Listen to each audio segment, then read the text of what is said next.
नमस्कार. जय श्रीराम.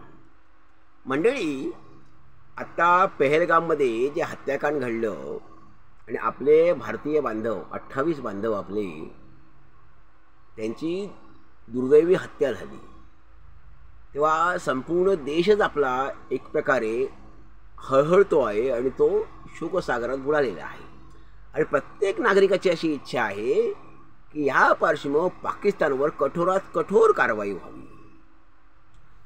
हे सगळे एक वेगळे वातावरण असताना आत्ता काही नाठाळ मंडळी, विकृत मनोवृत्तीची मंडळी खादी आणि चरख्याची टिंगल करायला लागलेली आहे की खादी आणि चरखा घेऊन पाकिस्तानशी लढायला जावं. चरखा लढाई कशी करणार, हातात चरखा घेऊन लढाई कशी करणार, असा या मंडळींना प्रश्न पडलेला आहे. ही विकृत मनोवृत्तीची मंडळी आहे. ह्यांना कधी काय सुचेल हे सांगू शकत नाही. कारण असं आहे की चरख्याने आणि खादीने जे यश, अपूर्व यश संपादन केलं आणि जगामध्ये जी क्रांती झाली आणि सर्वसामान्य मनुष्य त्यामुळे जागा झाला आणि इंग्रजांच्या बलाढ्य अन्याय जुलुमी राजवटीविरुद्ध सर्वसामान्य मनुष्य पेटून उठला.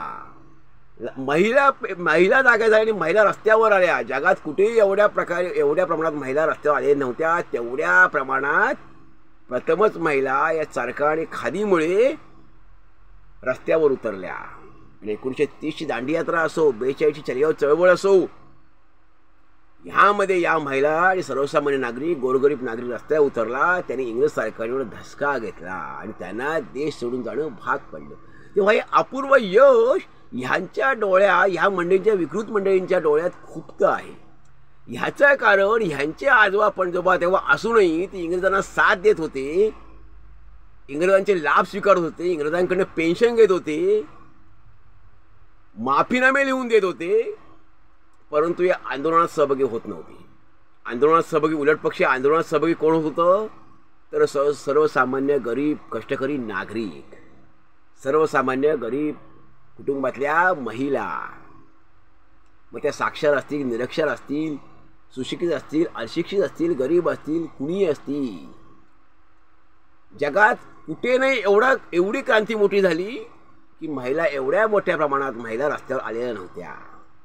तशा महिलांनी क्रांती केली, सर्वसामान्य माणसांनी क्रांती केली. त्यामुळे चरखा हे आमच्या राष्ट्रभावनेचं प्रतीक बनून गेलं, आमच्या भ्रातृभावनेचं प्रतीक बनून गेलं, राष्ट्रभक्तीचं प्रतीक बनून गेलं,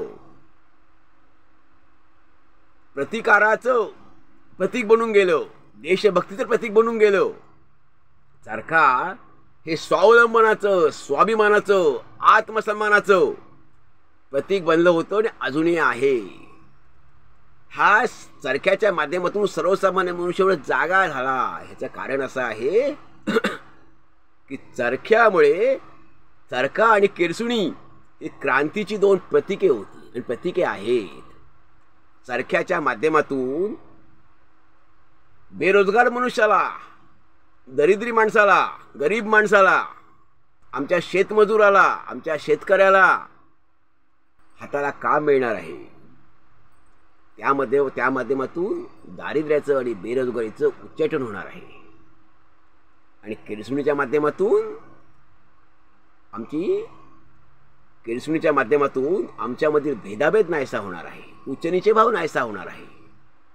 त्यामुळे चरखा आणि केरसुणी ही क्रांतीची प्रतीके आहेत.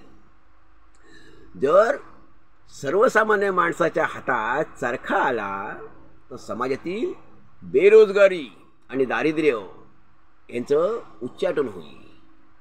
आणि उच्च शिक्षित माणसाच्या मनात, उच्चभ्रू आणि उच्च शिक्षित माणसाच्या हातात केरसुणी आली तर समाजातील भेदाभेद आणि समाजातील विषमता आणि उच्च नीच भाव हा नष्ट होईल. त्यामुळे चरखा आणि केरसुणी, चरखा, खादी आणि केरसुणी हे आमची बेरोजगारी, विषमता आणि दारिद्र्य नष्ट करण्याची साधनं आहेत. म्हणून ते आमच्या क्रांतीची प्रतीके आहेत. मंडळी, काहीच न केलेल्या माणसांना हे काय समजणार? देशासाठी आंदोलन न केलेल्या माणसांना उलट पक्षी इंग्रजांकडनं पेन्शन घेणाऱ्यांना, इंग्रजांना माफीनामे लिहून देणाऱ्यांना, त्यांच्या वारसदारांना चरख्याचं आणि खादीचं महत्त्व काय कळणार? तेव्हा चरख्याचं आणि खादीचं महत्त्व कळायला आणि अहिंसेचं महत्त्व कळायला तुमचं हृदय हे विकृत असून चालणार नाही. विकृत हृदयाच्या माणसाला अहिंसाही कळणार नाही की अहिंसा ही दुबळ्या माणसाचं काम नाही. अहिंसा ही सामर्थ्यशाली माणसालाच त्याचा अर्थ कळतो आणि ती सामर्थ्यशाली माणसाला शोभून दिसते. मंडळी, अहिंसावादी गांधीजी जेव्हा काश्मीरमध्ये पाकिस्तानी सैन्य पाठवलं होतं, घुसखोरी केली होती, त्यावेळी गांधींनी नेहरूंना सल्ला दिला की आता सैन्य पाठवल्याशिवाय पर्याय नाही. आणि गांधींनी नेहरूंना काश्मीरमध्ये घुसलेल्या घुसखोरांना परतवण्यासाठी सैन्य पाठवण्याचा सल्ला दिला, सैन्य पाठवण्यास सांगितले. पण हा इतिहास यांना माहीत असूनही त्यांना तो पेलवत नाही, त्यांना तो मानायचा, स्वीकारायचा नाही. याचं कारणच आहे की रोज कुठल्या ना कुठल्या प्रकारचे फंडे काढायचे आणि गांधी विचारांची बदनामी करायची. कारण अर्थ आम्हाला चांगला समजूनच घ्यायची नाही आहे, भूमिका आम्हाला समजून घ्यायची नाही, उलटपक्षी समाजामध्ये आम्हाला अपप्रचार करायचा आहे. कारण का अपप्रचार का करायचा आहे, द्वेष का करायचा आहे? तर आमचं काही योगदान नाही, आम्ही काही योगदान देऊ शकलेलं नाही आणि आमच्या पूर्वजांचं काही योगदान या स्वातंत्र्य लढ्यामध्ये नाही आहे. अशामुळे चरख्याने केलेलं अपूर्व यश, चरख्याने आणि खादीने मिळवलेलं अपूर्व यश सहन होत नाही, ते सहन होत नाही. त्यामुळे सहन होत नाही आणि सांगताही येत नाही आणि मनही मोठं करता येत नाही, मोठ्या मनाने सांगताही येत नाही की चरख्याने एवढं यश संपादन केलं. म्हणूनच मंडळी, ह्या मंडळींना सतत चरख्याची, खादीची आणि गांधी विचारांची बदनामी करावीशी वाटते. याचं मूळ कारण हेच आहे. मंडळी, धन्यवाद. जय हिंद, जय भारत.